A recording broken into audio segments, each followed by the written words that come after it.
And that was when the whole thing started to kind of crumble. And I had to realize that my own opposition to saturated fat was because of the findings from artificial models, where we were explicitly infusing or directly treating saturated fat into these situations. And that is not the same as a human eating saturated fat. That is not analogous. That is not a fair comparison. And so I had to not only realize that flaw in my own findings, but I also had to then be open-minded to what was happening from the whole human physiological perspective. Hey friends, this is Jeffrey Wu here. Thanks for tuning in to this week's episode of the HVMN Podcast. One topic that's come up often in our 100 plus episodes of the podcast is insulin resistance. A growing body of data suggests that insulin is an important metabolic driver behind diseases like diabetes, neurological conditions like Alzheimer's, and even some forms of cancer. Today, I speak with Dr. Benjamin Bikman. He's a professor at BYU who's an expert in insulin and ketosis. He also personally practices a low-carb lifestyle, and we nerd out about different dietary, fasting, and exercise routines. Ben and I discuss the role of social media for science, what true physiological insulin resistance means, nuances of ketosis and how ketones are metabolized, and some of the debate between the calories in, calories out versus the carbohydrate-insulin model for obesity. Hey there, listeners. Dr. Brianna Stubbs here. By visiting www.hvmn.com/pod, you can get 15% off our HVMN Performance Supplements line, a selection of supplements that targets the essentials of energy, focus, memory, sleep, brain health, and metabolism. It's a well-rounded nootropic kit that's meant for anyone looking to take their performance and well-being to the next level. Of course, make sure you're on top of the fundamentals: sleep, nutrition, exercise. There's a good chance you can get to 90% of where you want by optimizing the basics first. HVMN Performance Supplements can aid you in getting that remaining 10% from human to superhuman. The link to the offer, www.hvmn.com/pod, is included in the show notes. As a business-run podcast, this is the best way to directly support the show and our work. Of course, writing reviews and sharing the show with your friends are just as appreciated. Without further ado, enjoy this week's episode of the HVMN Podcast. Professor Ben Bikman, great to have you on the program. Hey, Jeffrey, thanks so much for the invitation. I'm delighted. I think there's a lot of ways we could go on about the conversation here. Obviously, you're a well-known researcher in the field of ketosis, ketones, all things low carb and all of that. I think, there's a lot of different ways to slice it here, but I think one of the ways that I want to just start off the conversation is that I see as one of the most prolific communicators on Twitter, posting science papers, and communicating to sort of the average population. And perhaps the way to start it off is, what do you think the role of social media is in this new world of academic research, and why have you adopted that channel as a communication platform? That's a great question. And it's relevant because I was increasingly frustrated as a scientist, especially as a scientist who was studying something that people cared about. It is relevant that it's my great fortune to study something that people care about. You know, I'm in a hallway back at BYU of scientists who study really neat stuff, but not a lot of people care about, about much of what life scientists study. And through just a series of fortunate accidents, in a way, my research interests focused more and more on insulin and insulin resistance. And mind you, it's kind of funny the way you mentioned that I'm sort of a ketone scientist. Even that is because I still am really at my heart an insulin guy, and that the two are so connected that it was just a logical progression for me and my research interests to get into that realm of ketones. But again, the foundation was and always has been my interest in insulin and its relevance in disease, in the origins of most chronic non-infectious diseases. But specifically to your question with regards to social media, my good fortune to study something that most people care about, and yet within academia, so much of what we publish stays in this small little very insular world. I'll publish a paper. The only one who ever sees it is these 10 other scientists, and I'm the only one who ever sees their stuff, and we go to an academic meeting and give a talk, and it's generally the same people just nodding along to the same kind of information we already generally know about. And I thought, the more I would go and give a talk somewhere, whether it was a grand rounds talk at a clinic or hospital, or whether it was to a public, like a Rotary Club, within a nearby city or something, people cared about this. And I thought, how can I share this outside of the conventional methods, outside of my own classroom or outside of my own manuscripts? So social media, of course, was the low-hanging fruit.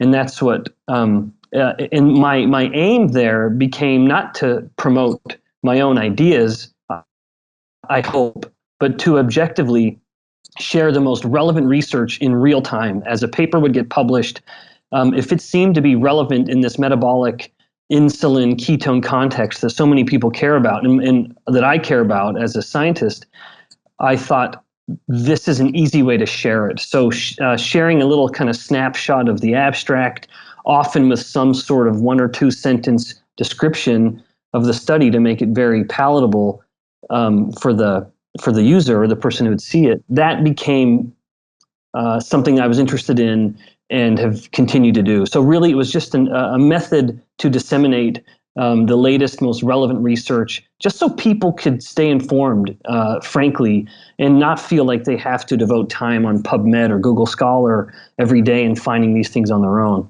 I think one of the most important pillars of academics is, how do you communicate this in a way that's practical for normal people? Because a lot of the funding bodies are government funded or military funded or nonprofit funded, and that requires buy-in and momentum from everyday people. Otherwise, we don't want to be in a world where academics are just some scholars in an ivory tower that are not doing some real stuff. And I think that's kind of the critique from folks that don't quite understand what valuable work researchers are working on. But I also see on Twitter, and you probably have seen this ancillary to like the low carb ketogenic diet versus the carb diet. I guess it's like a caloric in or calories in, calories out folks versus the metabolic advantage of ketosis folks. Yeah. There's also that dark side of social media where there's almost a holy religious war of, is keto the best thing ever, or keto the worst thing ever? I'm curious to get your take on the polarization side of social media and how that's impacted, or does that impact how you think about science communication? It is relevant to note that there are, even within this few minutes of conversation we talked about, there is that lurking a kind of war in a way. And hopefully it's not a war, but certainly a war of words in a way. But this sentiment that the metabolic plagues of society, obesity being the obvious aspect of that, is it purely a function of calories in, calories out, this kind of perfect thermodynamic model? And then there's others who would say, well, no, it's an endocrine, it's a hormone-driven model. And mind you, I would submit the ketone aspect falls under that. To me, when my very first step into a non-academic meeting was speaking at Low Carb Breckenridge 2 years ago, and it was to touch on that very topic, which is that my sentiment is that the endocrine model of obesity actually incorporates the thermodynamic model of obesity, insofar as, especially relevant with David Ludwig's paper just published a couple weeks ago. Yep. When you put a human into a condition where insulin is low, and which would also mean ketones are high, that's going to be a consequence of low insulin, you are increasing metabolic rate. And that's what David Ludwig's paper showed. And mind you, Kevin Hall's paper showed that too, oddly, a couple years ago, that the humans in ketosis had a significantly higher metabolic rate. And my lab's research over the past 2 years, we've just been waiting to publish this till we had more human data, but we have data from adipose cells, we have data from rodents, and now from humans, where we're taking abdominal subcutaneous fat biopsies of humans in and out of ketosis. The ketones are stimulating the metabolic rate in fat tissue, and that could be so the fact there is, when we try to balance, how can the endocrine theory, how can I be justified in saying the endocrine theory of obesity is that hormones control fuel use and thus have a strong handle, basically control the levers of obesity. That encompasses the endocrine, the caloric or thermodynamic model, because we introduce a new aspect of calorie expenditure. In fact, when you're in ketosis, I would submit you introduce two new aspects of caloric expenditure, in that if ketones are elevated, you are increasing metabolic rate by enhancing what's called mitochondrial uncoupling in the adipose cells. And that's fascinating, and we can talk about that if you'd like, and you understand it. But you increase uncoupling, which means the cell is basically wasting energy as heat, which sounds bad, but it's favorable when it comes to body weight control. But then you also have the literal wasting of energy in the form of ketone derivatives that are exhaled or urinated or even eliminated through sweat in the form of acetone. Right. Yeah, you have this explicit elimination, and someone would say, well, so what if you're breathing out or urinating or sweating out acetone? Well, the so what is, where did that acetone come from? It came from fat.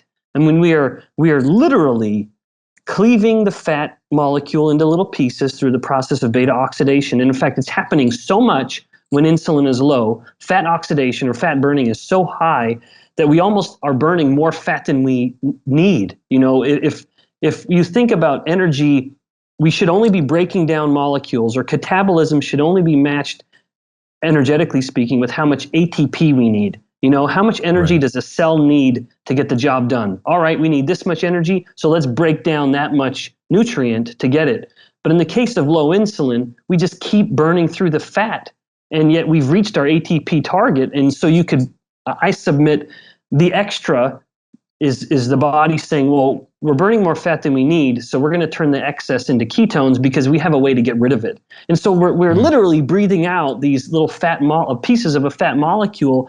And mind you, it doesn't account for a lot of energy, but it's still energy that must be considered. If the caloric proponents are so staunchly not giving any ground, that's fine. Let's just say, okay, the middle ground then is that we need to account for these two other methods of energy loss when hormones are what I would say in a state favorable to fat loss, which is low insulin, essentially.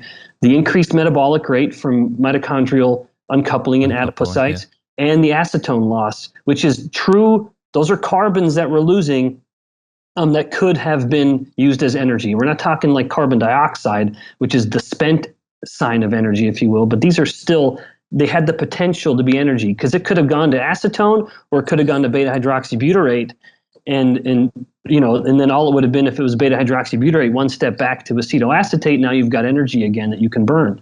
So anyway, for me, it's not me trying to be diplomatic. It's me reconciling my own findings as a PhD in bioenergetics, which is the study of energy in an organism, and then this growing appreciation for the human evidence, especially that finds that if you're controlling insulin, you really do seem to have this flexibility with calories, where it doesn't have to be, you can have someone who's put on a diet, and this is, multiple papers show this, they split the people up. You are on a calorie restricted low-fat diet, you are on a calorie unrestricted low-carb diet, and these people still lose more weight despite eating potentially 200 or 300 more calories a day. And that matters. I mean, I think we touched on a lot of different topics there. I want to talk about the metabolic advantage. I want to talk about mitochondrial uncoupling and acetone loss.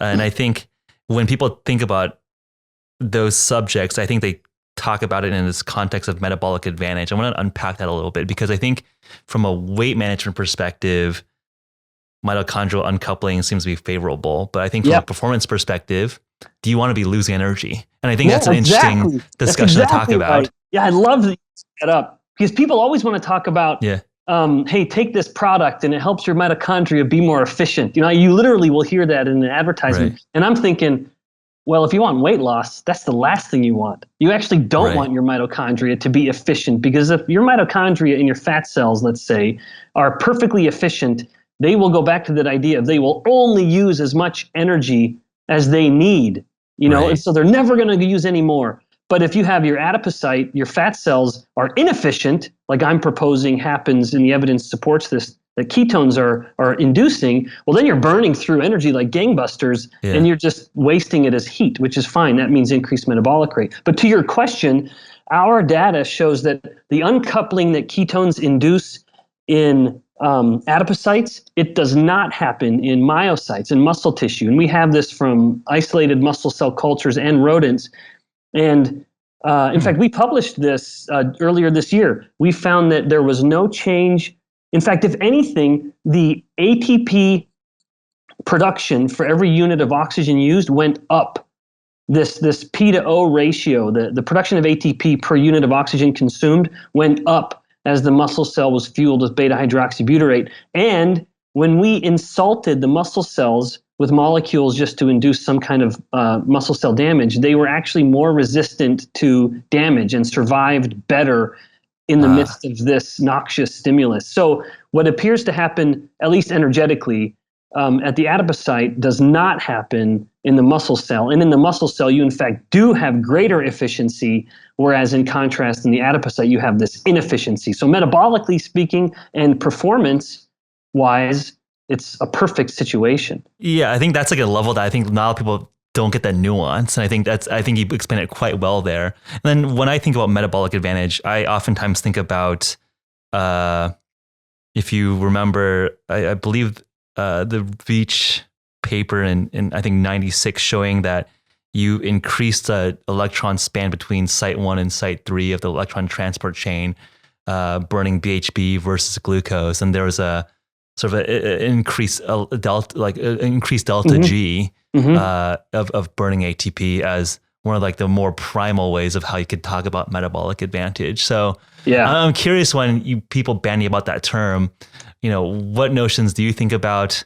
What do you think are the dominant characteristics here? I mean, I think it was an interesting result that you said that you see mitochondrial uncoupling in adipose tissues, but not in myocytes, which is a kind of cool explanation of why you see enhanced performance and also potentially enhanced weight loss, where it's not like, oh, you're just burning energy or wasting energy, or that which could be used for a performance case. For me, I use the term a metabolic advantage to someone being in ketosis with what you just mentioned, specifically the idea that, to me, it's an advantage that you have more wiggle room, calorically speaking, where you don't have to ensure, all right, I ate 1,600 calories today, and as long as I expend more than 1,600, then I'm going to be losing weight. I mean, what a horrible way to live, and that I don't know anyone who keeps that up long term.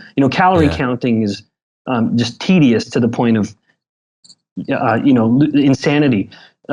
So for me, the metabolic advantage, when I use that term, I state that in the sense that I mentioned and you've mentioned, which is you don't have to be counting every calorie you're getting in, because you have this wiggle room. You have this ability to be a little more liberal and to truly just eat until you're full, as has been done in human clinical studies. I'm not making that up. They just tell them, eat as much as you want, just restrict your carbohydrates. That's what they've been told. This is, I can think of 3 manuscripts off the top of my head where that was the explicit instructions. And the low-carb ad libitum eaters outperformed metabolically the calorie-restricted low-fat eaters. Right. That to me is a metabolic advantage. I feel like when you actually dive into the literature of someone like Kevin Hall at the NIH, who I would say is more on the school of calories in, calories out, I feel like there is some middle ground that people all could agree on, but I feel like on the Twitter sphere, it's just very polarized. I mean, could we steelman the calorie in, calorie out arguments? Like, I think you mentioned Kevin Hall's paper a couple years ago. I think he saw a modest increase in metabolic rate, but for some reason he kind of hand waved that away as saying that, oh, it's not significant, and therefore calories are dominant, and this keto story is not super compelling. And I would be okay. I actually don't mind that he or anyone came to the conclusion, but can we steelman that argument? In a way, I think we can. I think we can say, I'm comfortable saying calories matter insofar as this is energy that must be accounted for and there's no getting away from it.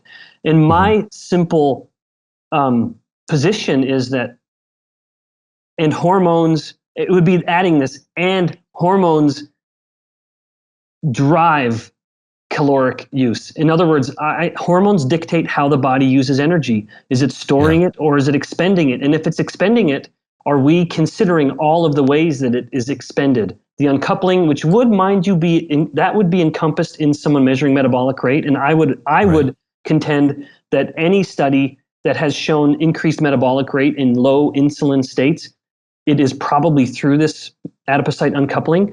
And then also encompassing or making sure we account for the wasted acetone, which again is breath, urine, and sweat. But this goes beyond David Ludwig's and Kevin Hall's papers. My initial interest in pursuing this hypothesis of insulin versus ketones in altering metabolic rate through brown fat was actually based on research from Joslin and Benedict. And so we're talking, 100 years ago, these extensive studies into type 1 diabetics, they would see metabolic rate would be remarkably high in type 1 diabetics that were untreated. And what happens when insulin therapy was used, and this is in type 1 diabetics and in type 2 diabetics more recently, metabolic rate goes down. Crashes, yeah. Yeah, and so to me, it really fit, exactly. I would see these papers and I would think, could it be the ketones? And then I'd seen, I think it was one of Veitch's manuscripts in rodents finding this enhanced uncoupling. And I thought, well, let's just kind of run with this idea and see how deep it goes. And sure enough, we have it in all three levels: isolated cells, rodent adipose, and human adipose, increased expression of uncoupling and mitochondrial biogenesis related genes, likely due to this reduced insulin, that's part of it, and of course, powerfully the increased ketones. But you can't eliminate the insulin from this. We want to say, well, it's just the increased ketones. And until someone does a study where they're increasing insulin and giving them a ketone, like a ketone ester, we can't say that it's just the ketone, because whether you can't unpack it yet. You can't. It's conflated, right? It's ketogenic. You're eating a ketogenic diet. So it's just like, okay, it's basically you're forcing high ketones, low insulin at the same time. But can we play it the opposite, or can we play both at the same time? That may be a question to ask with the kind of birth of this widespread use of exogenous ketones. That may allow us to tease that apart and say, well, are the effects of ketones just because of the ketones themselves, or does this have to happen in a state of lowered insulin? And frankly, I bet it's somewhere in between. I bet without a doubt, insulin will inhibit those same genes that ketones are explicitly activating.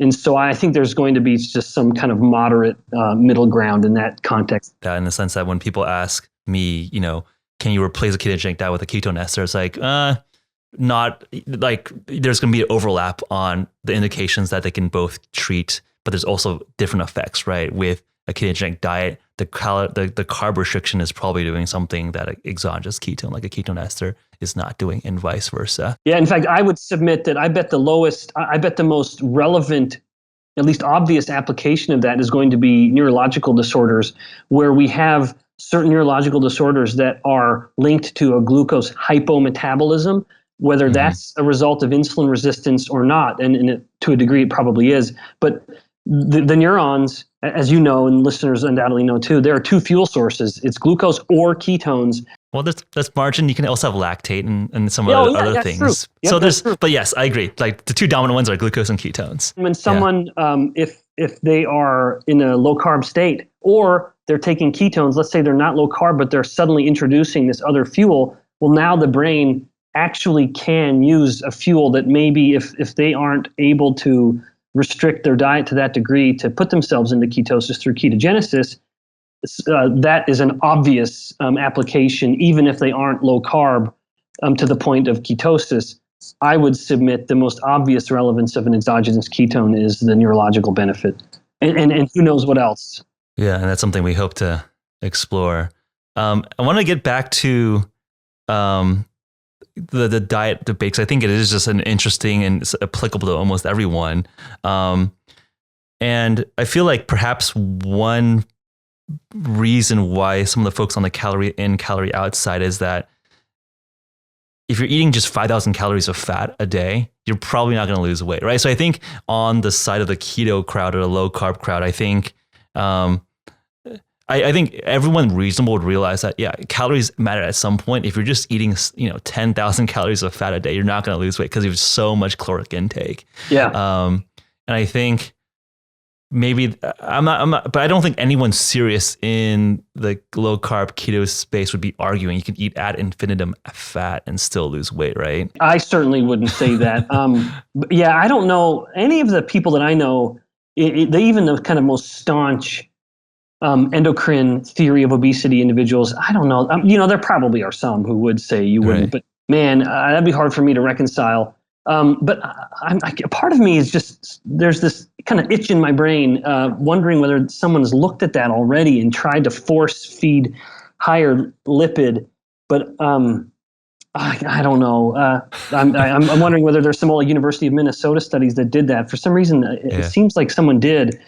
But nevertheless, yeah, I think my hope is that both sides are reasonable enough in a way. Like when you actually sit them down and remove the, kind of polarizing binary environment of Twitter, and you sit them down around a table, I think there's probably more common ground than not. I'd like to think. It feels that way when you read the literature. It feels like they incorporate both, and perhaps the difference is how they weight the factors. Do they think calories matter more? Do they think the endocrine system matters? And I think, I guess that's where the edge of science is. Okay, let's tease out the exact weighting of these factors. What I'd like to say is that, what I hope is that there's this teeter-totter of theories, and no one is ever trying to force the one side down all the way. I myself lean more in favor of the endocrine theory simply because I believe the endocrine theory encompasses the caloric thermodynamic theory. Right. But that doesn't mean that does mean I give credence to the thermodynamic model. I just think if we ignore the endocrine, then we are not considering a necessary aspect. I think you put it really nicely there, and love to get that idea and notion out there, because I think there is just both aspects make a lot of sense. And how do we reconcile this, right? It's kind of like quantum mechanics and relativity. How do we have this standard model of everything, and perhaps of dietary nutrition? One thing that I've seen you post a lot about, and I think this will be interesting for a lot of our listeners who follow ketogenic diet or have been following carnivore diets, which has been a recent fad trend. We had a lot of the most popular carnivores on our podcast recently, is, does too much protein kick you out of ketosis?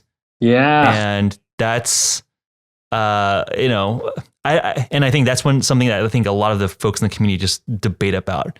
Too much protein, you get gluconeogenesis that raises sugar, you're going to get kicked out of ketosis.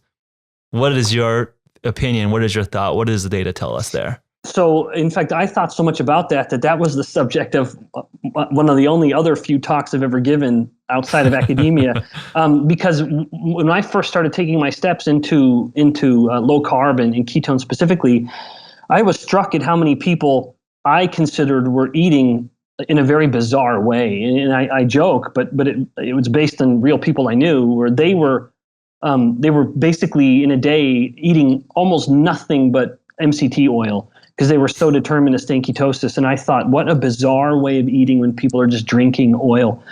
And I thought that is not healthy, and it's someone who's chasing ketones. And they were doing that because of their fear of protein and this idea that protein will kick them out of ketosis.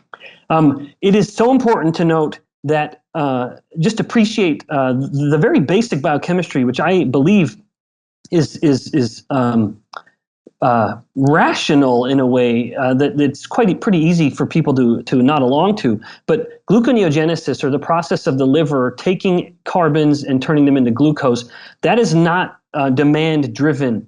If it were, you could have someone who's taking a whey protein shake and they would become hyperglycemic, dangerously hyperglycemic, and have this potential of a hyperosmotic glucosuria, where the glucose is so high for so much, 220 milligrams per deciliter and above for so long, that now it's spilling. Or so you mean supply driven? So like it doesn't, like when you take away, it doesn't supply just driven. I'm sorry, that's right. Yeah. Yes, yeah. You can't push the gluconeogenesis into this hyperglycemic range, and so that's one aspect of this. My contention that there is no need to fear protein, and in addition to that, if someone is activating gluconeogenesis, you can't afford to have a substantial increase in insulin, because insulin inhibits gluconeogenesis. And so the two ideas are in opposition to one another. If someone's taking protein, you can say, well, it's either going to increase the insulin or it's going to increase the gluconeogenesis. And they may say, well, wait, those are the same. No, they're not.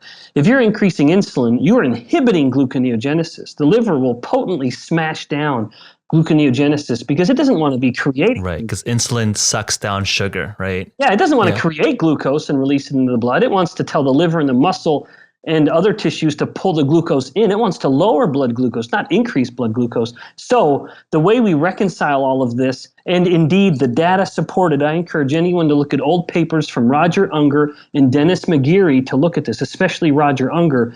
If the person is taking a fairly large bolus of protein, like 1 gram per kilogram protein, if they are in a low carb or a fasted state, there is no significant increase in insulin. None. The insulin just hums along like normal. And that's because if they're in a low carb or fasted state, they can't afford to stop gluconeogenesis. And so even if the protein, and some of it is used to create glucose, that's fine. Who cares? We need it. And we do need glucose, not because the brain needs it. I'm not going to say that. But we know there are cells like erythrocytes, red blood cells, that rely on glucose. They have a non-oxidative metabolism entirely. And so regardless of what cells may or may not need it, we have some that do need glucose. And so thank heavens it can happen. In fact, we need it, that if you're not eating it, good thing we can make it. And if there was a substantial bump in insulin from eating protein, it would stop that process. And then the person faints or goes unconscious from genuine clinical hypoglycemia. My response to that is there is no need to fear protein. Someone should continue to eat real food, including meat, which is high in protein, of course. And they don't need to fear, am I going to get kicked out of ketosis? And I think the carnivores, the keto carnivores, are a good example. A lot of them post their pictures before and after with ketones, although many of them get to the point of not caring about that. But I've seen enough do it. They don't get kicked out of ketosis when they eat a steak. They're still very much in ketosis. In that much steak, Sean Baker should be dying from hyperglycemia. In Amber, they should be dying from hyperglycemia. They're eating so much protein from their meat, and they are not only healthy, I would argue that they're quite remarkably healthy, frankly. Yeah, so there's the answer.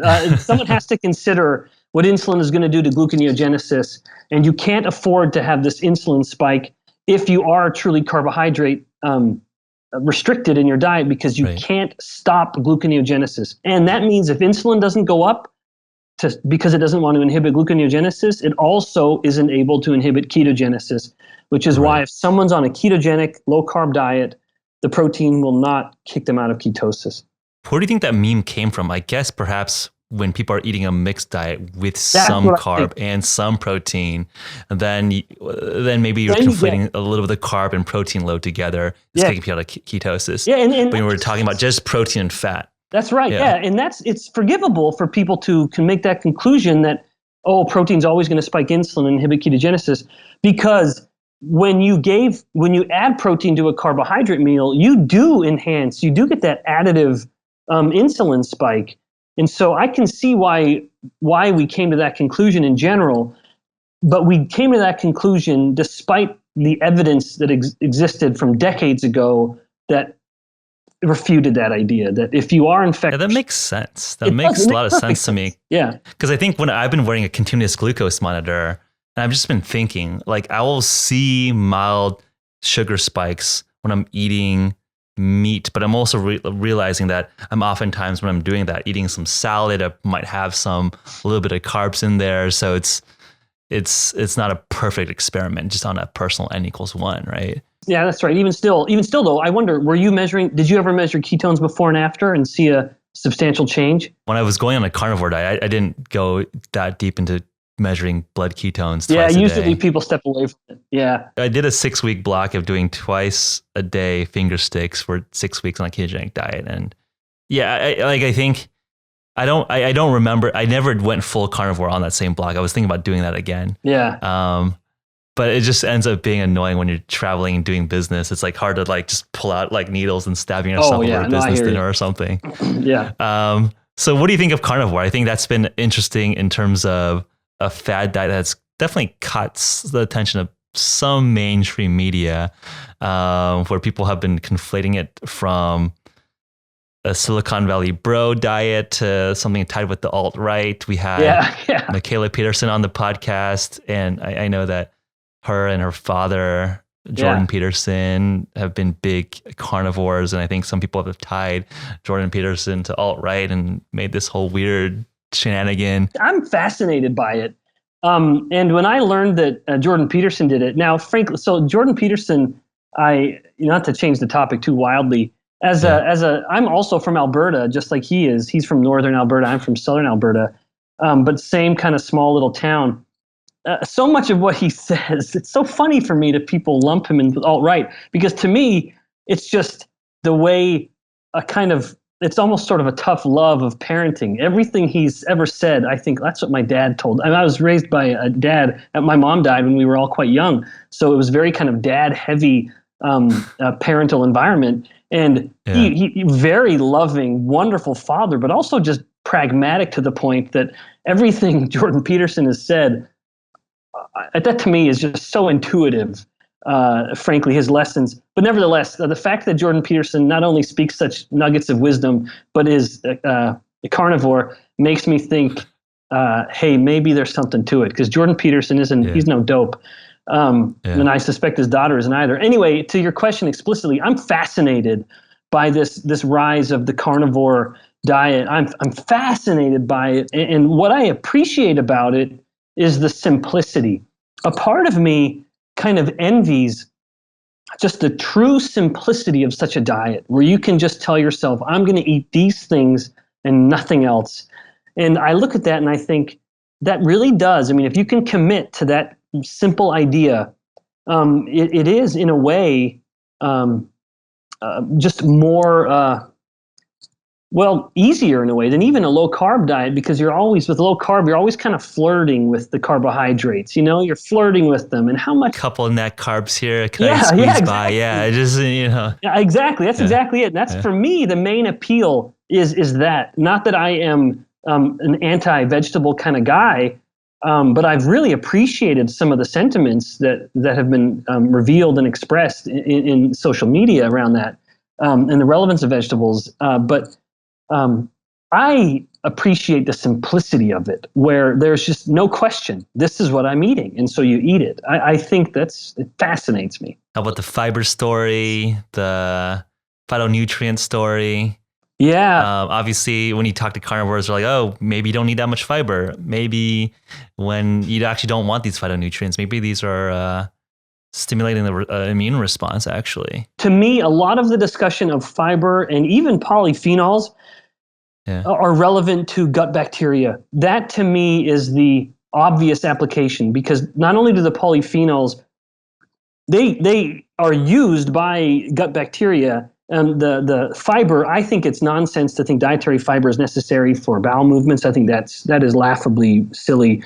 To me, I think it is as a fuel for bacteria. And even then, you'd say, well, so what? What do we need them for?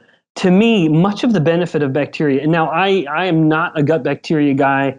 To me, it's just a big black box. And when too many people speak with too much confidence about it, I get very skeptical, because I don't think we really know too much. But so I don't think. I agree. I think people make too broad claims on it. Yeah. What I will say is this: much of the benefit to me of gut bacteria is the production of short chain fatty acids.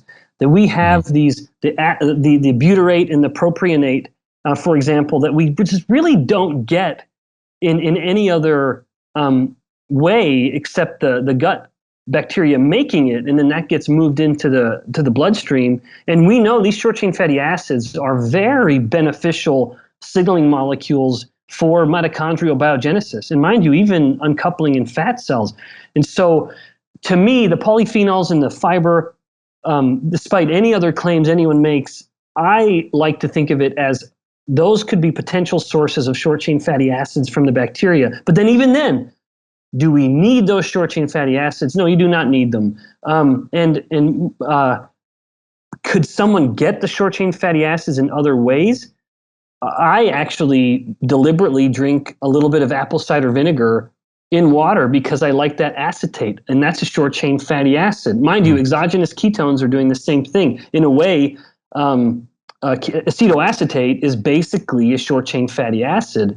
Mind you, it's slightly altered structure, but even ketones, exogenous ketones, kind of check the same box that, to me, apple cider vinegar checks, in that it's the source of these short chain carbons that are going to elicit or basically activate these same processes. But in someone who's eating a conventional standard American diet, I would vehemently say eat fiber. There's no, to me, there's little question that's going to help.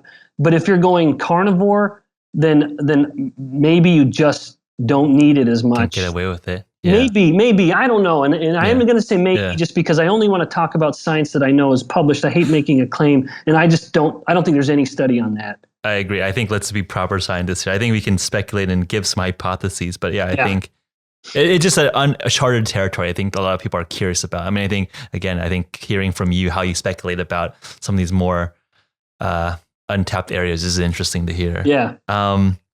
Another constant, and again, I think this is more of an open area of debate and discussion, is constant ketosis or cyclical ketosis. Is there trade-off benefits for one or the other? I think there's been some studies coming out of the Buck Institute looking at cyclical ketogenic diets that have shown just as much improved longevity as constant ketosis. What are your thoughts there? Do you have a specific preference? I imagine there's trade-offs and benefits for both types of protocols. I agree. I bet there are.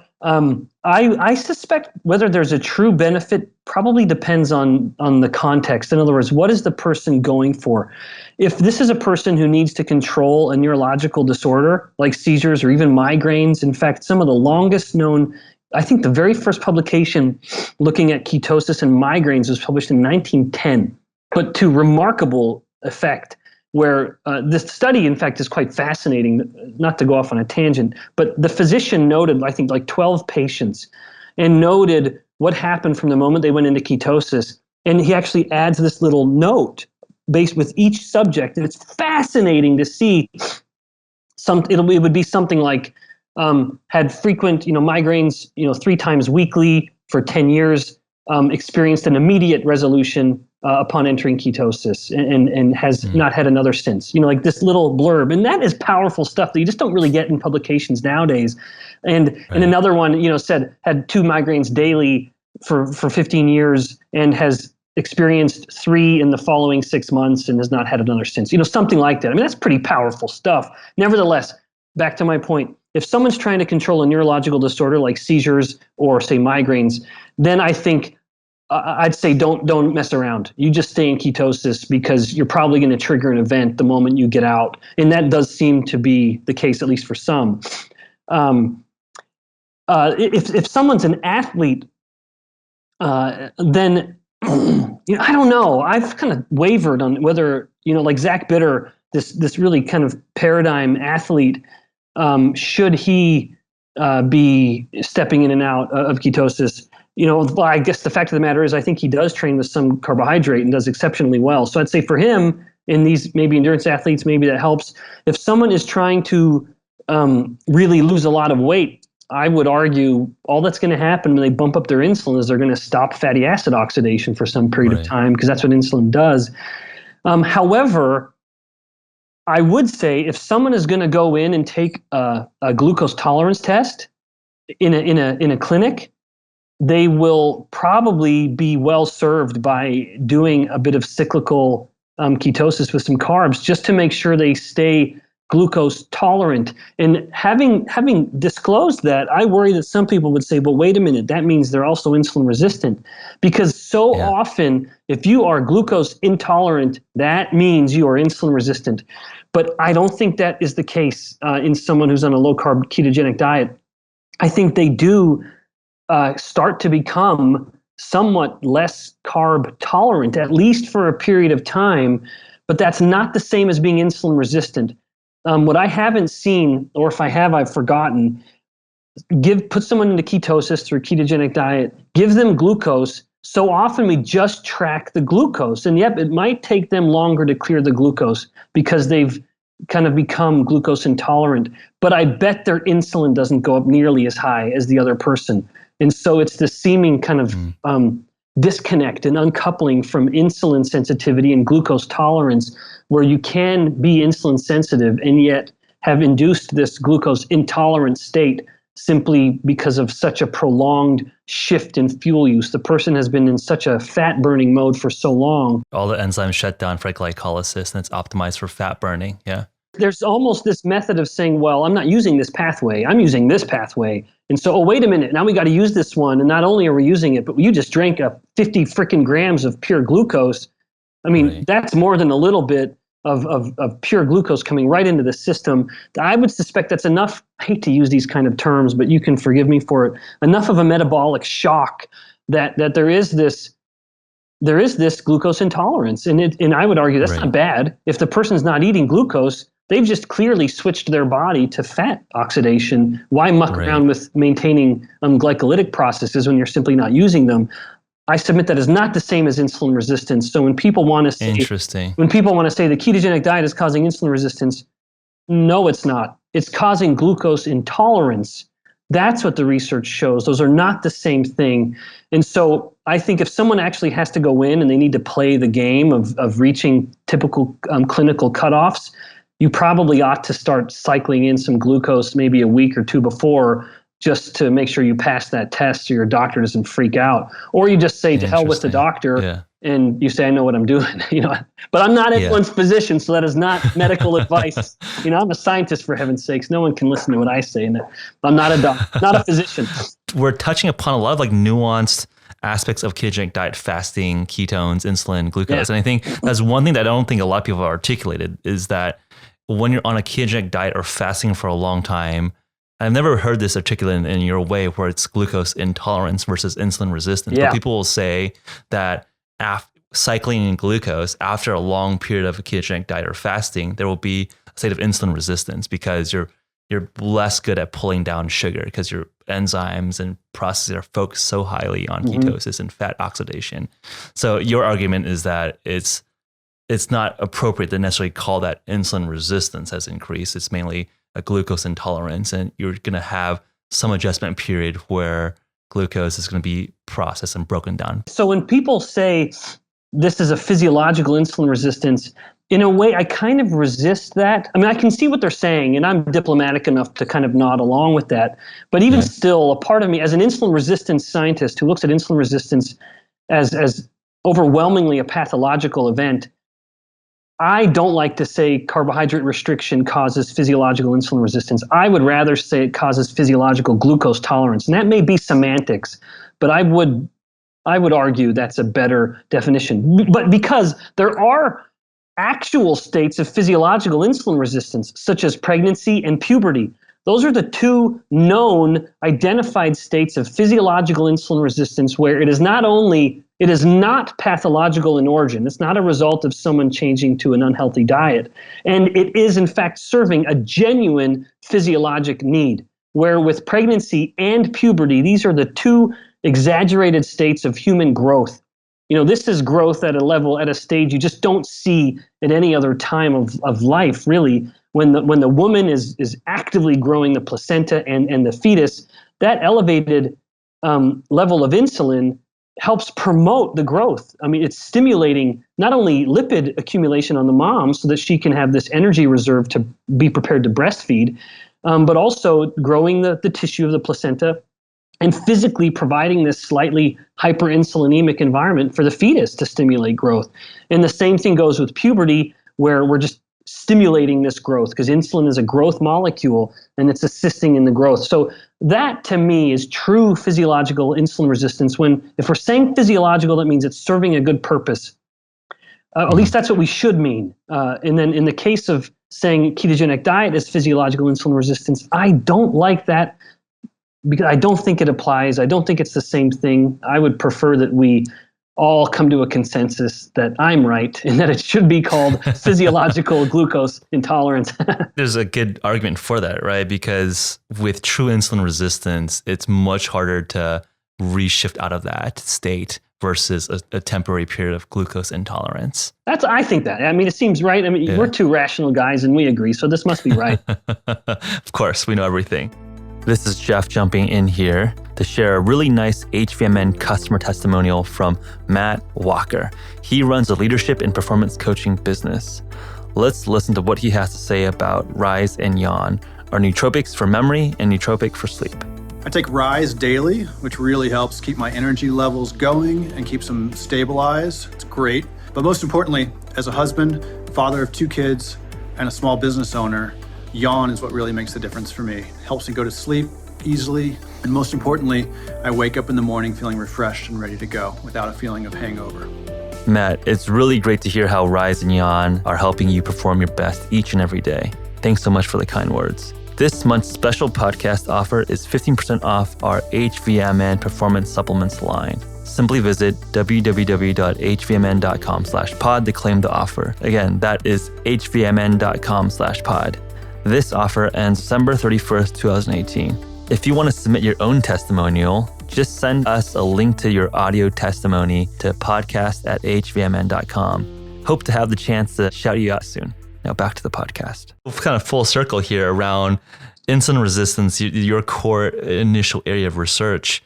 And it seems to be that idea that insulin resistance is such a core piece of so many diseases. Oh, yeah. You can make the argument that insulin resistance, it has huge implications in diabetes, neurological conditions. Like we talked a little bit about glucose uptake dysfunction in case of Alzheimer's, for example, obesity, maybe some cancers have some relationship to insulin resistance.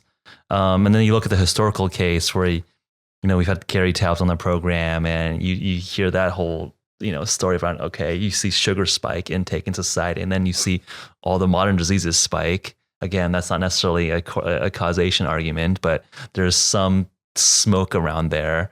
And I have some friends in Silicon Valley saying that, insulin resistance is basically the root of all evil. Just curious to get your thought of it. Yeah. So, I'm just tickled you brought that up. So let me just provide some fun little context. So here I am during the course of my PhD with a wonderful PhD advisor at ECU, East Carolina, named Linus Dome, an insulin resistance guy. And I kept seeing his manuscripts getting published, and was so delighted to join his lab and study the changes in insulin resistance, pre and post gastric bypass. And even then I move into my postdoctoral fellowship at Duke, and this collaborative Duke Medical School, actually in Singapore of all places. So I moved my little family to Singapore, and I study with another incredible scientist named Scott Summers, again in the realm of insulin resistance, and particularly the biochemical causes. And this whole time, I'm thinking, really, the only relevance of insulin resistance is type 2 diabetes. I mean, and obesity. My thought was obesity is causing insulin resistance, which is causing type 2 diabetes. That was the paradigm, and I never even imagined there was any other directions and arrows here. And mind you, I've come to actually kind of flip those around a bit. But nevertheless, that's what I'm thinking. And then I get hired as brand new assistant professor at BYU. So we leave Singapore, move back up into the mountains of Utah, which is great for skiing, mind you. And then all of a sudden I'm teaching a class. And the task that my department, the physiology department, asks me to teach a class called pathophysiology. And I'm thinking, what on earth is pathophysiology? I had a lot of physiology background. In the course of my PhD was a lot of physiology and biochemistry, but almost all in the context of metabolic diseases. But nevertheless, very familiar with physiology. And so pathophysiology is the study of the physiological processes when they go wrong, basically, in the explanation and identification of diseases. And so the class is about 100 nursing and pre-med students. So here I am about to teach a class, and they give me a semester to prepare, and I'm thinking, I don't know what causes fatty liver disease. I don't know what causes heart disease. I know insulin resistance. And so in an effort, as I was structuring the class, and I would go through, neurological disorders, I would go through hepatic, liver disorders, musculoskeletal disorders, all just kind of through the body, breaking down the most common diseases and their physiological origins. or when things are going wrong. So pathophysiology. And I'm so desperate to try to speak as an authority on this, because I'm at the time, I'm like one lecture ahead of these kids. I barely know more than they do. And I mean, that's the kind of unspoken truth in academia, at least when you start. And generally, you barely know more than your students at the beginning. And I'm so desperate to come across as an authority that I would think, as I was preparing that first semester, I thought, I'm preparing the neurological disorders lecture, for example. And I'm remembering some conference where someone talked about the link, how type 2 diabetics had significantly greater risk of dementia. And I thought, maybe I can talk a little bit about that. And so I would look in some research there and be, amazed. Wow, there's a huge connection between insulin resistance and Alzheimer's disease. And then I'm looking at heart disease. And mind you, that connection is just overwhelmingly strong. Right. And same thing with fatty liver disease, same thing with musculoskeletal disorders like osteoarthritis and sarcopenia or muscle wasting. Same thing with infertility, whether it's ovaries or testes. There's a profound link between altered fertility functions and insulin resistance. And it just kind of kept going. And I was amazed and delighted, mind you, because at the end of each one of these different sections, I could do my liver section and talk about liver diseases, and then get to the end and talk about the most common liver disease, which is fatty liver disease, and say, hey, and you know what? Let's talk about some of the actual etiology or the processes that cause this, and look at how relevant insulin is. And I found that I could kind of basically wrap up almost every one of these topics, do the kind of genuine pathophysiology textbook version of it, and then have it kind of wrap up my way, which is say, hey, insulin resistance is highly relevant. And isn't that great news? Because we can do something about insulin resistance. It is so modifiable so rapidly through lifestyle changes. And that started to really shape the way I appreciated what I once considered some very narrow disorder, insulin resistance, that was only relevant to diabetes. And then suddenly finding that you can take the most common cancers, breast and prostate cancer, strong connection to insulin resistance, numerous neurological disorders, hepatic disorders, muscle, bone disorders, and seeing that almost most chronic diseases can be linked, at least explicitly, to insulin resistance, or insulin resistance is exacerbating the condition, which is what I would usually say, like with cancers, insulin resistance is not causing the prostate cancer, but it's probably making it worse. It's not causing the breast tumor. But when you think of the average breast tumor has 7 times more insulin receptors than the normal breast tissue, that's pretty relevant. And so not only is it more sensitive to the anabolic signaling of the insulin, but hey, in this same situation, you're also often hyperglycemic. And what fuel does cancer cells prefer the most? Well, glucose. So you're stimulating the growth and you're fueling the growth. And anyway, I mean, cancer is a pretty hot button item, and we don't need to get stuck on that. But you can look at virtually every chronic disease has some aspect of it will be exacerbated if it wasn't explicitly caused by insulin resistance. And again, the good news of that is when you can take any of these seemingly separate disorders, someone is taking a hypertension medication, they're taking a hyperglycemic medication, they're taking, I don't know, migraine medication, whatever. And when they just wonder, could all of this have a common metabolic origin with insulin resistance? I'm going to change my lifestyle to address my insulin resistance. I have seen this happen so often in people, friends and acquaintances, where they get off every one of their medications. And I mean 4 or 5 medications simply because they addressed the one root cause. That's good news for people. And that's one of the reasons I'm so interested to talk about it whenever I can. It's because I want people to know you don't have to be looking at all of these things as different diseases. They're not different trees. They're just branches off the same trunk. That's super exciting. I know that there's interesting discussion around the role of statins. Are they reasonable given if it's a metabolic origin for cardiovascular disease? Is a lipid hypothesis for, again, with statin treats, is that the right approach? And then sometimes I catch myself thinking, are we just too in the Kool-Aid? Is the answer so simple, or that you have one root etiology for all these conditions? Like, I kind of want to pinch myself and be like, okay, what is a skeptical response here? Are we being too neat and too cute here by answering all the disease? Right. In fact, it is so necessary to say that. And I try to be honest enough with myself to ask myself the same question. And in fact, heart disease is a very relevant example. And mind you, there are people who could speak much more lucidly and intelligently on that than me. Like Ivor Cummins has devoted much more time to that specific topic than I have. But even then, so I would say insulin is, in each of these disorders we've talked about, it is always relevant. But is it the only relevant disorder? No, absolutely not. In some of them it is. Like if we take polycystic ovarian syndrome, the most common form of female infertility, if you get rid of the insulin, you, as far as I've seen in the data, you are resolving the problem. You have absolutely corrected the imbalance in androgens and estrogens being produced from the ovaries when you've lowered the insulin. Now with heart disease or atherosclerosis, is it purely insulin?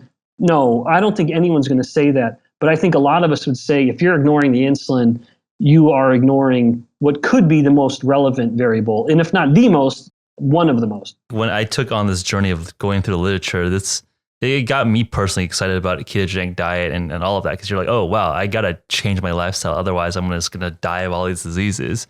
But I want to steelman the role of carbohydrate. It doesn't mean, we should all use sugars all the time, but, what do you think are the appropriate use cases of carbohydrates? So I know for a lot of our customers and a lot of our listeners actually are also professional athletes or athletes trying to improve and break PRs and all of that. And glucose, a necessary anaerobic fuel, a very potent, readily available fuel. So given the context of longevity and health versus performance, is there just like a trade-off there? And I think that might be part of the conversation. Are we optimizing for performance so you can win the Olympics, or are you trying to optimize for longevity and health span? I think there's one dimension there, and then there's a dimension around is there a way to cycle these things where you use carbs strategically and then you use a ketogenic diet strategically, or using exogenous ketones strategically to maximize some objective function that matters for you specifically as an individual? I agree with what you said, that I think we really do need to just ask, what is the goal? And I think we can agree that when these modern day endurance events are really artificial. Right now, we can say that without being. Hopefully, it's not insulting. Frankly, I don't mean to insult anyone. I have nothing but massive respect for the people who do these, but they are very fake situations. And I can say the same thing about my workouts. I'm not really much of an endurance guy. I'm much more of a calisthenic. I mean, why do I need to do muscle ups? That's pretty fake. I mean, but I would say maybe it's less fake. At least if I'm stuck in a pit, at least I have to do a muscle up to get over a fence or whatever. But even still, How many muscle ups are you doing in a set? Oh man, those are so hard. They're fun. Yeah. If I do them in the afternoon when I'm like genuinely warmed up, I can do 4 with just a little bit of kipping. Not a little bit of kipping. And if I kip, I can add a couple more. Respect. That's pretty nice. That's pretty humiliating though, because I always considered myself really good at pull-ups. And then when I turned 40 a couple years ago, I decided to stop weightlifting for a while and just do calisthenics, because I'd always wanted to do a freestanding handstand push-up, always, my whole life. And I thought, I'm 40 years old. It's time to freaking do this thing. Yeah. And I'm still trying. I can't keep the balance. But a part of that was also adopting other aspects, like trying to do a planche, trying to do muscle ups, a front lever. Anyway, so. Yeah, I distracted you there. I was just curious because I like doing muscle ups myself. I think it's a great exercise. Yeah. But I think, we were talking about like the role of carbohydrates, how do we incorporate all this stuff for performance and all of that? In endurance events where we have people just running incredible races and incredible events, I would say you probably do need some kind of carbohydrate. And I think even the most ketogenic of these athletes, like let's take Zach Bitter, for example, who just broke the world record for the 100-mile run. he's taking carbohydrate during his event, and he's even taking some of it while he's training, and he's very, very honest about what he takes and what he does, but he's also decidedly a low carbohydrate ketogenic kind of guy. And so in those situations, I think, and again, I would argue those are very artificial situations where you're creating a need that might not be real. You know what I mean? Does that make sense? And so if we're talking about these remarkable feats of human performance, yep, we probably have created a need for carbohydrate because we've created a situation. In the context of does someone need carbohydrate for longevity, I would absolutely say no. And that's because, as I often do with my class, when I first start to present this idea, mind you, I actually try to be diplomatic with my students. And when I introduce insulin resistance, I say, what can we do? Change the diet to lower insulin. You can do that through a low-fat way. You just, mind you, it's just you have to step away from any processed foods, and you can kind of get to that same point. But nevertheless, when I start to first introduce the low-carb aspect, that can be shocking to some. And I just kind of present the situation. I ask them, can you think of essential amino acids? Are there amino acids a human must eat? Yep, and all 100 of my students are nodding along. Yep, of course. Yep. Are there such thing as essential fatty acids? You can already see where I'm going with this. And they're nodding along, 100 nods, and they can begin to see where I'm going with this. And I say, are there essential carbohydrates? No. And people want to say, well, fiber is essential. No, it's not. Not at all. There is nothing. Now, again, that's a very polarizing type of sentiment. But my hope is anyone listening to this, before they want to start throwing potatoes at me to make, as a way of getting carbohydrate in my diet, mind you, which I eat carbohydrates anyway. I'm a dad of young kids. It's pretty hard not to. I'm not saying someone shouldn't eat carbohydrate. That's not what I'm saying. But I am saying I don't think it has any real role in human health or human longevity. And I think we need look no further than the fact that it is not essential.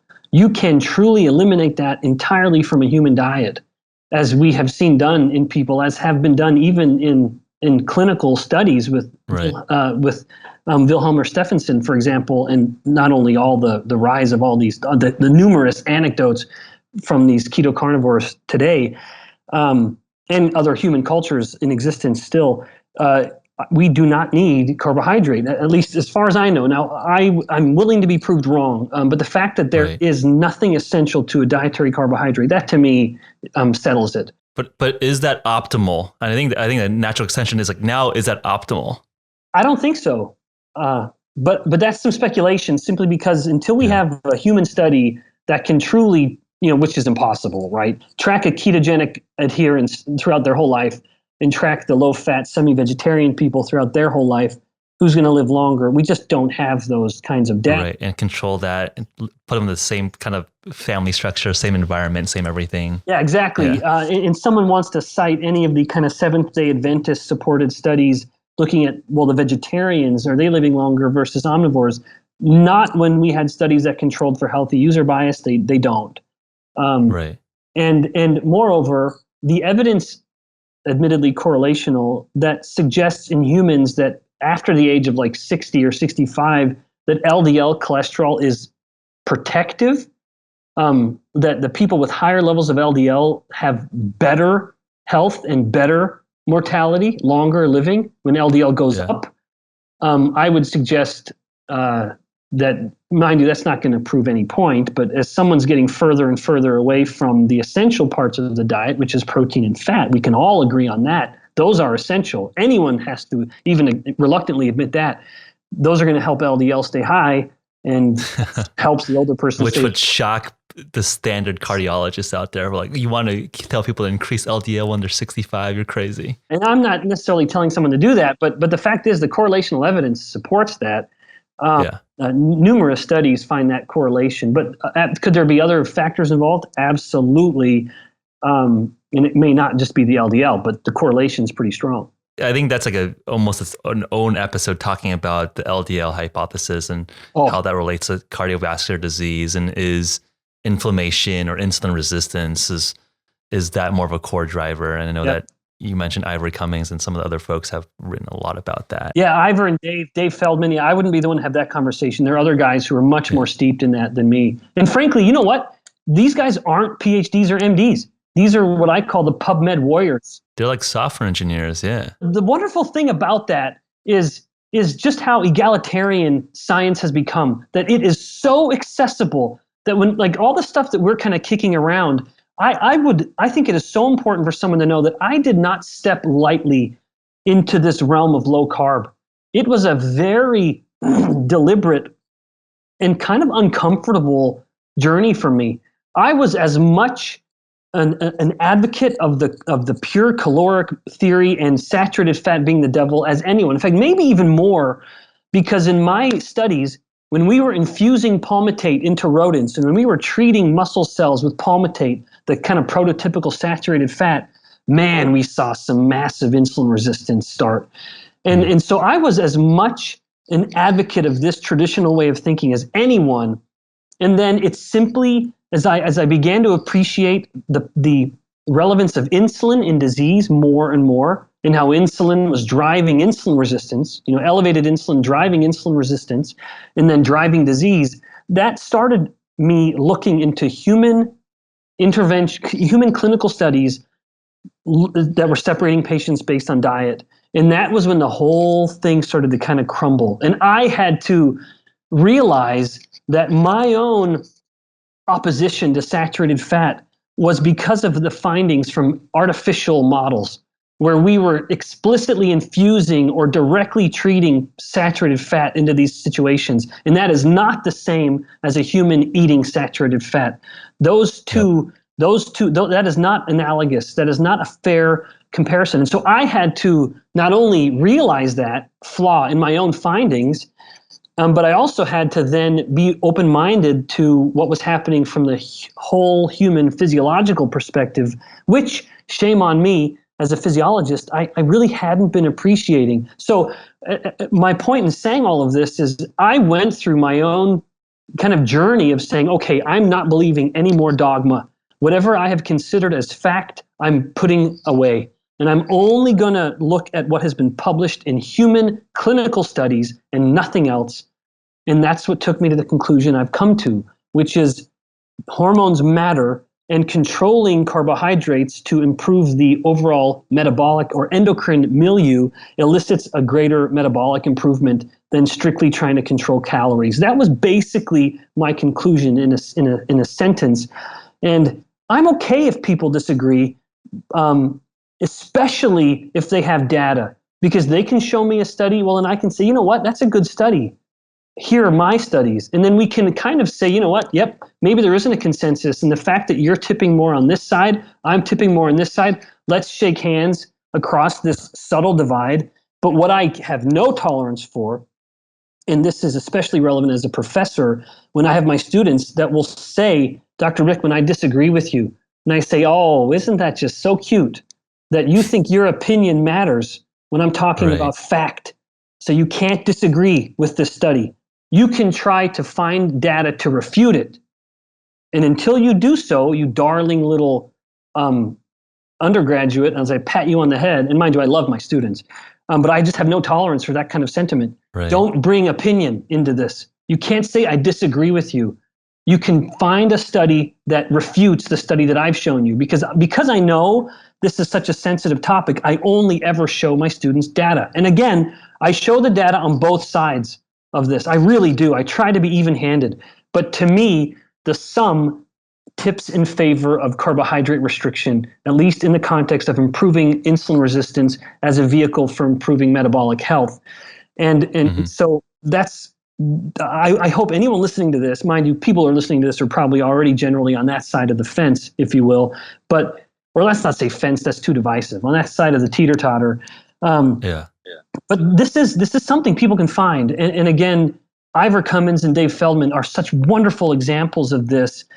And Tucker Goodrich, another guy who's very active on social media. These are guys who don't have the credentials that people classically want to look at. And Jeff, I mean, you're a good example of this. These are people who have become familiar, deeply familiar with the research, not because their degree made them familiar, but because they just had such a drive and a curiosity to find that out. I submit that's a better way to do it.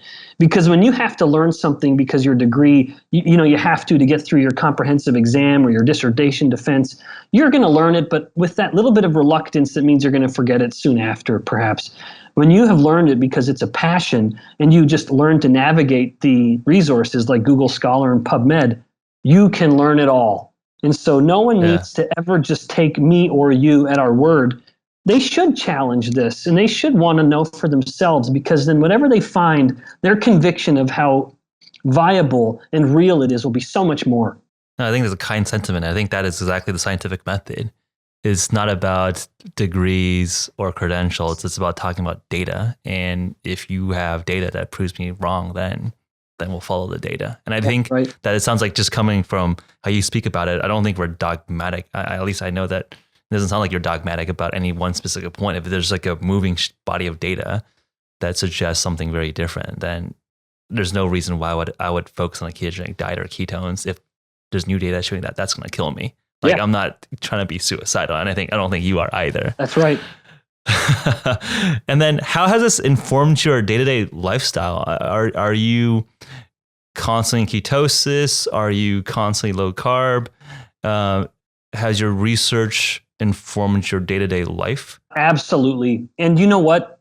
When a scientist hasn't been influenced by their own findings, if it does have physiological relevance to them, then they don't really believe what they've found. To me, that really is just sort of a truism of life, that if you have this conviction, this kind of testimony that what you know is real and true, it ought to have altered your behavior. And I use this example with my students. When I was a PhD student, a lot of my classes and all of my research was at the medical school. And I would have to bike to the medical school and hospital on the other side of the road, because that hospital medical school sidewalk was covered with all the nurses and doctors who were on their smoke break. They would have to leave hospital grounds to smoke. And if that doctor was going to go back into an appointment with a patient, and the patient had hypertension, and they see the patient smoking 1 pack a day, the first thing they'd say is, well, you need to really cut back on that smoking. And yet the hypocrisy, as the stench of their own cigarette is wafting into the room with them, no, that's a person who doesn't truly have this conviction. Or maybe you could say, well, that's balanced with some addiction, perhaps. For me, the evidence and my own findings with insulin, and now with ketones more recently, are so clear and have such a relevance in human physiology that I would not be doing myself justice if I weren't adhering to some of this. So to your question, I am always low carb. That does not mean I'm always in ketosis, of course. And I appreciate that you separated those two things. I'm often in ketosis, as frequently as I may check, which isn't that often anymore. It was more often when I first was experimenting. But a part of this is just the practical aspect of me being a dad with young kids. Mind you, my whole family's fairly low carb. Breakfast this morning, for example, was bacon and eggs and nothing but. And my kids, mind you, they reluctantly eat the scrambled eggs, but they gobble up the bacon. So bacon's like breakfast dessert for my kids. So very rarely will there be a loaf of bread in my home. Very rarely is there chips and crackers. It's just more real food. As much as my wife and I try to do that, which again, with little kids, it's not easier said than done. You know what I mean? Right. And a part of this is me also being practical as a father, in that, if we're having family movie night, I'm going to eat popcorn with my kids. Actually, to be honest, not to let anyone indulge too much, I find that popcorn actually doesn't kick me out of ketosis. I can eat a lot that night in movie night, for family movie night, and I'm well into ketosis the next morning. Nevertheless, if my daughter, you're metabolically flexible. Yeah, exactly. That is a perk of, mind you, controlling carbohydrates. But when my daughter made dinner for the family and wanted to make grilled cheese sandwiches, I always use this example. I'm not going to pick the cheese off my daughter's sandwich. Say, oh, Daddy, sweetheart, Daddy can't eat the bread, sweetheart. So I'm just going to eat the cheese. No, that's crazy. Yeah. I'm going to eat my daughter's grilled cheese sandwich, and I'm going to smack my lips and give her a hug and kiss for making it. So I would say I'm a very practical low carb guy, where when I can adhere to a low carb diet and it won't especially in any way kind of affect my family dynamic, I'm going to do it. And that means breakfast and lunch for me are always low carb. Always. There's never an excuse for me to not be low carb at breakfast and lunch. It's just so easy. Even if my kids have this very rare indulgence of, like I'll sometimes make this buckwheat rice mix and they can eat it with milk and cinnamon. I won't eat that. And I either am fasting that breakfast or I'm eating something else, but breakfast and lunch are always low carb. And then dinner is often low carb, but it kind of just depends on what the family's doing. I don't want it to adversely impact the family dynamic where my whole family's eating something and I'm just sitting there watching them eat, You mentioned fasting. I'm curious to get your thoughts on some of Sachin Panda's work with circadian rhythms and fasting. Do you sort of incorporate that as well into your personal routine? So, to give you a sense of my general protocol, I'll cycle in and out of strict a ketogenic diet. And then I'll usually have a pretty tight eating window and I'll do around like a 24, 36 hour weekly fast. So I'll do a blend of fasting, low carb diet, and then cycling in and out of like a strict ketogenic diet. Yeah, that's kind of the pattern that kind of works well for my lifestyle. I do the exact same thing. Exact same. It's often I'll do a 24-hour fast weekly. And that's typically on a Monday, frankly, where I find the weekend just having that outside of my normal routine and being around the family a little more, I do tend to indulge a little more. Although I hate to say it like that, like the Monday, because it almost is sort of reminiscent of a kind of eating disorder where it's like this binge and purge. But I don't think that's what it is. I find that I basically just want to, if it is, at least I'm justifying it, which is maybe terrible. I've heard that comparison with some reporters. They think it's like an eating disorder, but I think my like snippy comment back is that everyone being obese and overeating is an eating disorder. Oh, no kidding. Right. So just like, I think it's like, we're just trying to be sensible here in terms of just, if we're going to be repleting with plenty of glucose over the weekend, if you're getting beers or all of that, it is called sensible to deplete some of that glucose, that stored glycogen. That's exactly it. I would just reopen the conversation. So I would argue against that eating disorder to kind of poke at this because it's just, I think, a more sensible, enlightened way of consuming. Yeah, I agree. I guess I'm disclosing that as a possibility because I can see how it's low-hanging fruit where someone just says, you're doing just what I basically just said. So I can see how mind you, I'd actually never heard anyone else say that. So in a way, it is kind of validating that someone else would have that perspective, even if they're using it as fuel against the low-carb diet. You're right, though. It's obviously a lot better than what other people are doing, but I do it for the exact reason you just said. I have, to a degree, loaded my liver back up with glycogen. I just want to empty that back out to help my body get back into a fat oxidation mode as quickly as possible. And I find I also just appreciate the simplicity of a fast where I just tell myself I don't have to make decisions about food for the next 24 hours. It is, in fact, I've heard a lot of people describe this when they do multi-day fasts, which is something I've never really embraced. In fact, I haven't at all. But I can at least intellectually embrace other people doing it. Yeah. I really appreciate the simplicity where it just eliminates some of the decision-making for the day where it is I'm drinking water. And typically for me, when I am doing a 24-hour fast, therapeutically. Now, I also do it for a religious reason once a month as a member of my church, but that's different. When it is for this metabolic benefit, I will drink water, and I'm often just spiking in a little hint of apple cider vinegar, and that's not as much for metabolic boost although the apple cider vinegar may in fact do that. But I do it because I just like the flavor. It just helps me drink. It helps me keep drinking water. I've really come to appreciate that little bit of tart. So typically on a Monday, it's not uncommon, depending on the weekend, and just kind of depending on how I'm feeling, I may or may not do a fast through Monday. But even then, it really is just to seek this metabolic advantage of getting myself back into a lower level of liver glycogen and all the perks that come with that, which is ketosis and lipid oxidation. Yeah, no, it makes a lot of sense. And I feel like I got to get you to experiment with a longer fast. The longest fast I'd ever done was a 7-day fast. Oh, which man, no, I can't imagine. Kind of a religious experience in of itself. But I mean, I think we could go on for another hour if you have the time. So I want to wrap up with one last question. Jeff, but before, one of the reasons I've been reluctant for multi-day fast is I look at myself and think, all right, I'm a middle-aged man whose main physical priority, as oddly as this sounds with 3 little kids, I got a long game in mind. And my priority is I want to be a healthy grandpa. And so I'm thinking, what's going to help my health span? And that's going to be maintaining as much lean mass as I can.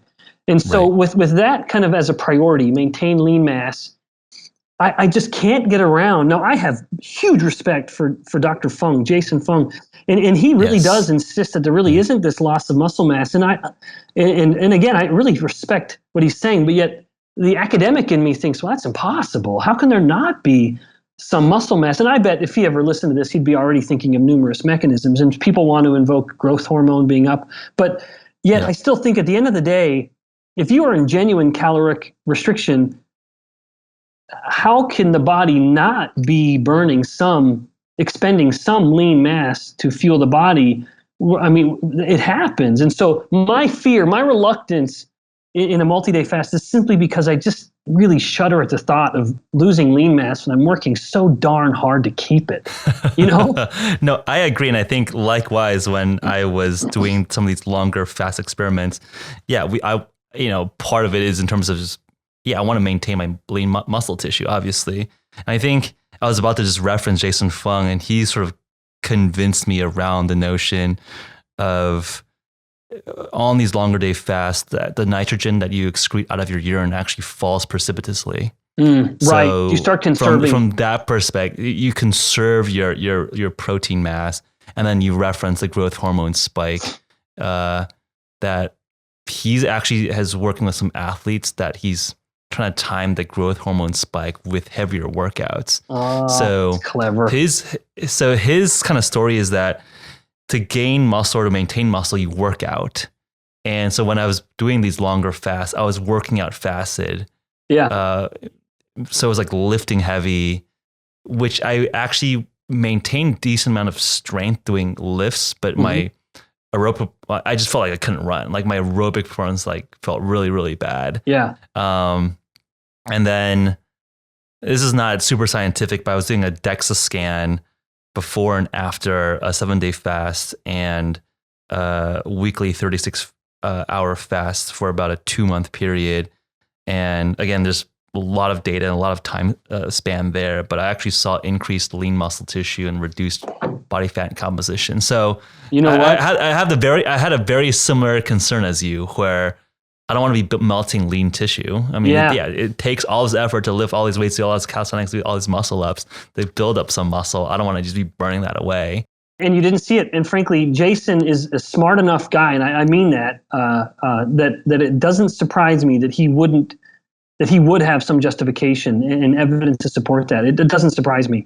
I guess even hearing it, it's still a part of me just sort of revolts at the idea. I don't do it that often. I mean, the last time I did it was about almost 2 years ago now. I'm not like necessarily trying to do this all the time. It's more of just a N=1 experiment, just to get a sense of how it kind of feels like. And then of course there's like sort of the longevity story in terms of, kind of Walter Longo's research around, can you recycle your immune system and all of that stuff? I think it's worth mentioning that when people invoke a lot of the benefits of calorie restriction, and with Walter Longo, perhaps protein restriction more specifically, I think it's not fair of them to try to, with all due respect, and I really do mean that, it's not just lip service, with all due respect as scientists, I think part of me can't help but wonder, well, what happens when you continue to fuel the body with sufficient calories and yet you've simply lowered insulin? That to me is the low-hanging fruit that some people have addressed in rodent studies. And in the human studies, people aren't quite as willing to acknowledge that, hey, you know what, maybe it's not so much protein restriction, it's magic. It could just be that we're restricting insulin activation. And that could be, that to me, one of the strong, as we've already been kind of talking about, I don't do a ketogenic diet because I care as much about the ketones. Although over time, as I continue to do experiments with ketones, I can appreciate them more and more as viable, beneficial molecules for the body. But my main motivation is keeping insulin in control. for every reason, including longevity, because so many of the longevity studies are kind of skirting around this issue of it's just simply lowering the insulin. And so to me, I've not heard I've not seen good evidence to refute that may in fact be the mechanism of longevity. It's not the protein restriction. I actually agree with you a lot. I'm glad I'm glad you brought that point up. I think a lot of the caloric restriction benefits, I agree with you. I think it's basically a lowering of insulin story. And the caloric restriction is kind of this mechanism of lowering insulin. But what if you could just do that directly without being calorically restricted with a ketogenic diet or something, right? Yeah, that's the magic. And apparently in the primate studies that showed that, they were comparing caloric restriction in like a healthy diet versus caloric restriction in like an artificial high sugar diet. And the one result showed that there was no change of lifespan with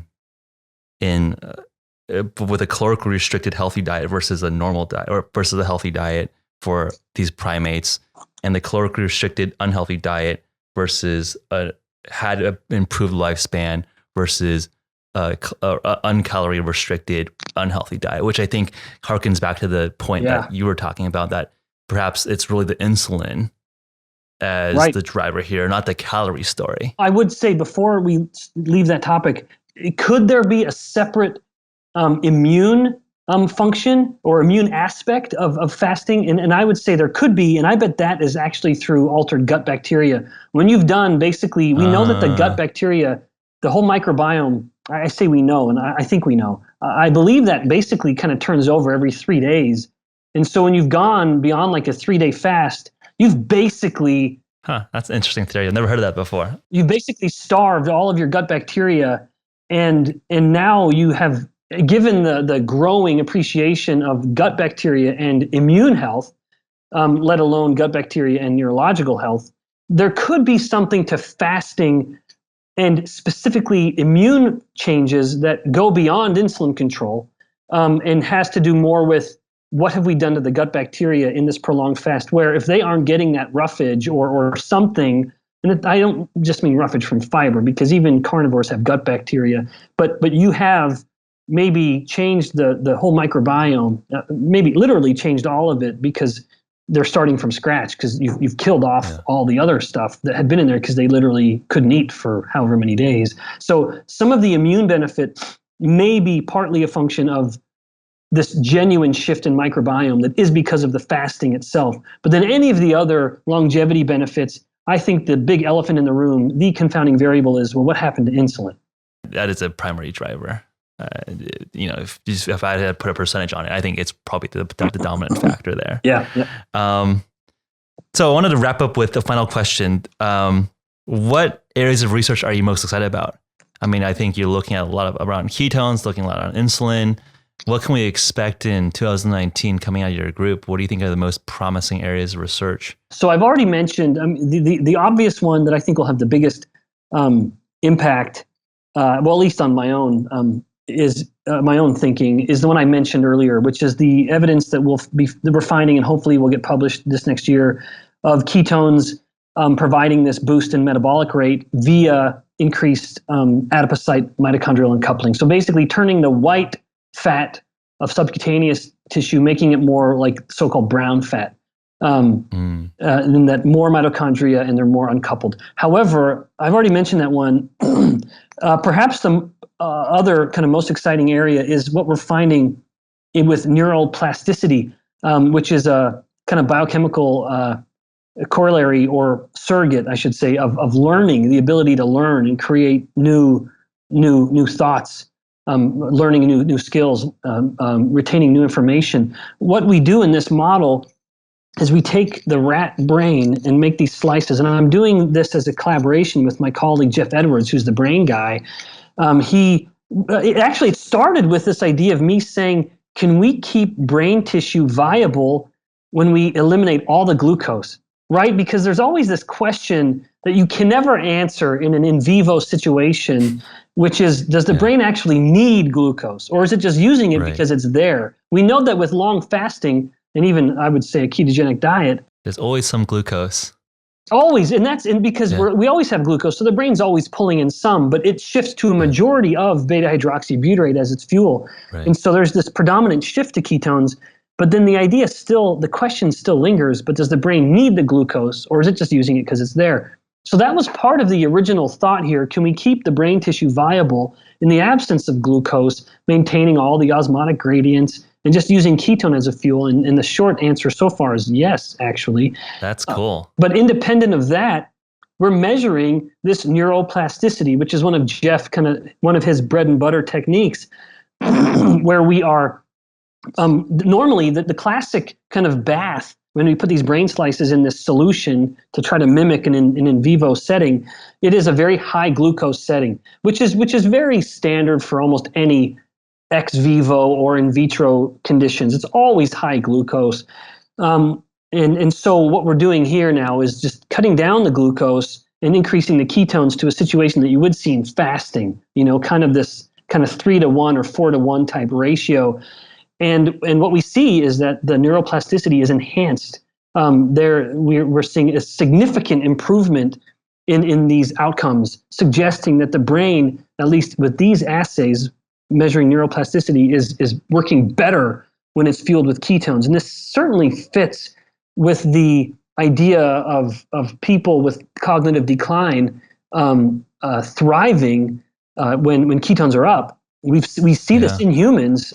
There's very little debate on that. It's quite obvious evidence. This is providing a bit of a molecular mechanism. So it's pretty exciting. But because I'm not the brain guy and Jeff is, that's my second most exciting. I like the adipose mitochondrial story a little more, but they're both pretty provocative. When they're out, that's going to shake up some of the scenes. I think those are pretty astounding results. That's really cool. Yeah, it's fun. I think there's a lot of interest with the neurological. Can you improve cognition from a therapeutic side and also from an enhancement side? It was also very interesting to a lot of our listeners out here. And Jeff, you know what? I'll say that is the beauty of being a scientist. It is the glory of just getting paid to ask questions. Think how cool that is. I get paid to just ask questions. So if I'm not teaching my class in any given day, I can just sit back in my office and ask myself a question for 8 straight hours and try to find an answer, then come to the conclusion, okay, no one's answered this, let's answer it if we can. That's fun. Mind you, there's not a lot of money in being curious, so scientists don't get paid too much. But it's a glorious thing. What we lack in salary, we make up for in just true intellectual freedom to just get paid to ask questions. And these are like these 2 questions are the result of just me and some students shrugging our shoulders and saying, has anyone asked this yet? No one has. Let's do it. This conversation is going to engender a lot of questions from our audience here. So good. We're going to definitely have to bring you back on the program to answer those questions. Thanks so much. This is actually a really fun, discursive conversation. Clearly a lot of shared interests here, and appreciate your depth and nuance in exploring these topics with us today. Oh, it was my pleasure. Jeff, thanks for the opportunity to talk. I really enjoyed it. And like you said, having this common intellectual ground always makes for a very fun conversation, especially when it's grounded with some justified evidence. All right. Thanks, Professor. Thanks so much, Jeff.